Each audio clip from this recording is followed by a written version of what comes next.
So these are curling around and very difficult to cut.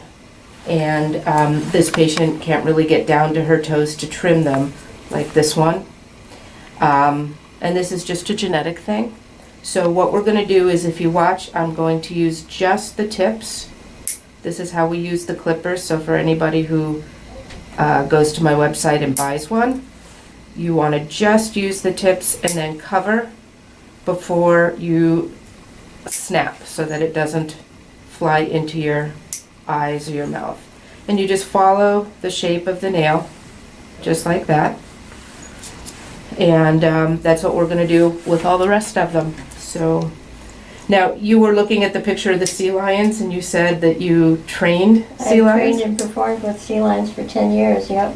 Wow. And how did you get into that?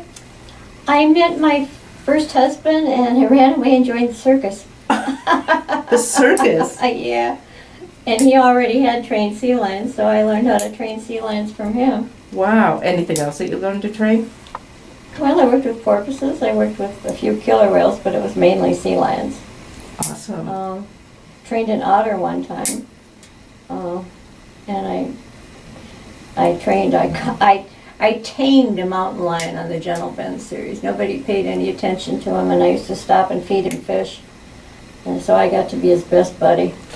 So you, on Gentle Bend? Yeah, the TV series. And you said you did, so was the porpoise you trained for flipper? No, that was at Marine World, Okay. Africa, USA. Wow. And I didn't really train it, I just helped perform with it. That is so, I don't think I've ever met anybody in that profession before. That's so cool. Well, I don't think there's too many women in the circus anymore with sea lions because it's too hard to travel with them. Well, and I don't think they have a lot of animals in the circus anymore, anyway. No, I don't think they do either. Thanks to PETA. Well, that's good and bad. Well, if you make your living with animals, they are very well taken care of. Mm-hmm. You know, the fellow that trained Flipper has gone completely full bore where he doesn't believe in any animal being captured anymore. So that's, that's his prerogative, but I still think animals in captivity live longer than animals in the wild. And they're treated for their illnesses. And do you have any great stories about any of the sea lions you trimmed?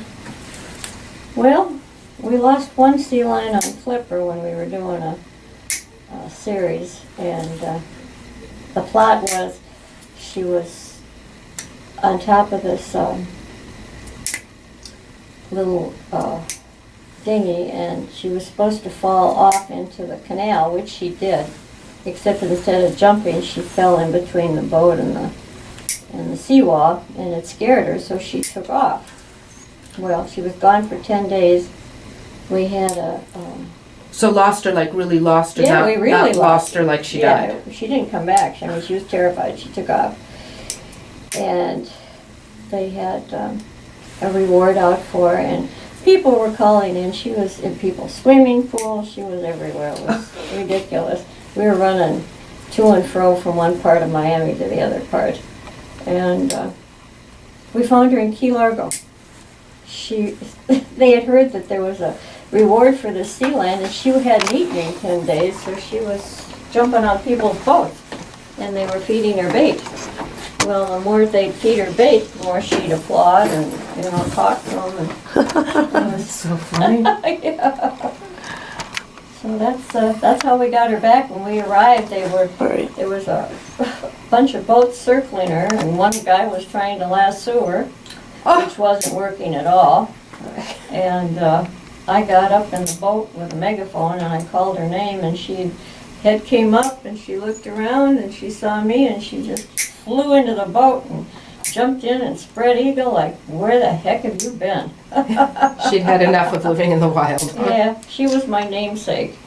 And the first time I took her out to work, she must have been mad at me for letting her go, because she ran right up to me and bit me in my knee. The only time she ever bit me, even when she was wild out of the ocean. Wow.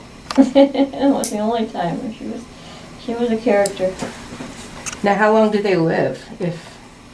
Barring accidents and illnesses, they'll live 20, 25 years in captivity. Do people train seals as well, or just sea lions? You can train seals, but they're not as mobile as a sea lion. Mhm. A sea lion has external ears and large flippers, so they walk and they bark. A seal has internal ears, Mhm. and they have small flippers with long claws, and they kind of scoot along on their belly. So they're not quite as mobile. But they can be taught to do different things. So I know they got rid of like the killer whale shows Right, at in SeaWorld. yeah. Do they still use sea lions and have those shows? I believe they do. I haven't heard that they've done away with that. That could be coming though, I don't know. You know, that was kind of a sad accident because the girl was laying on a platform in the water with her hair dangling. Mm-hmm. And the animal was trained in a behavior when something's in the water to pick it up and go with it. Mm-hmm. And he grabbed her hair and took her down. So I don't really think he was trying to hurt her.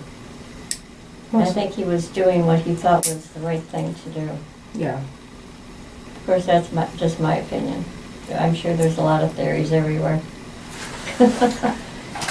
Yep. But now I have my horse and my cats, that's it. And I have a little Palomino horse that I love dearly. How old is your horse?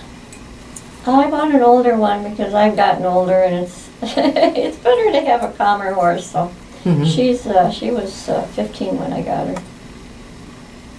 I had one that lived to be 28 years old, and when I lost him, that was pretty sad. It's like losing your family. Yeah. And you said your husband's horse was 38. Yep, my husband's horse was 38. I could not believe when he told me how old. Yep, it was pretty amazing.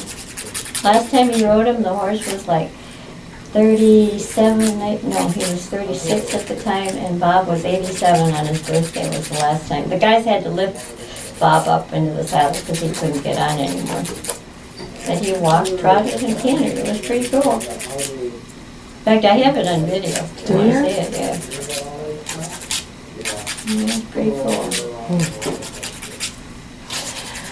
Well, as far as the nails go, let's see how comfortable this keeps you. Okay. And see if we can keep you comfortable in between visits just by trimming them. Okay. And it's fine, go get your pedicures. And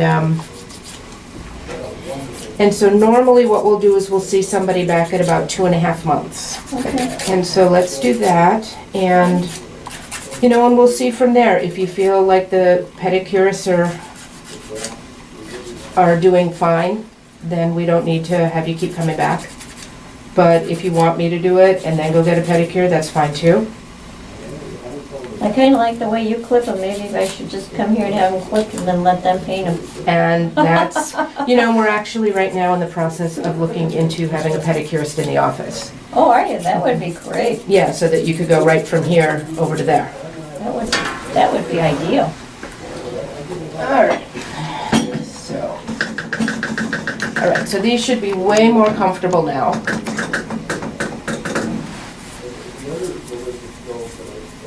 So this is a hereditary thing, huh? The curving around of the nails, yes. Mhm. And if you lived long enough, it was going to happen. It can also happen from injury or trauma, but in your case, it most likely is just, thanks mom, thanks dad. And if you lived long enough, they eventually would do that, so.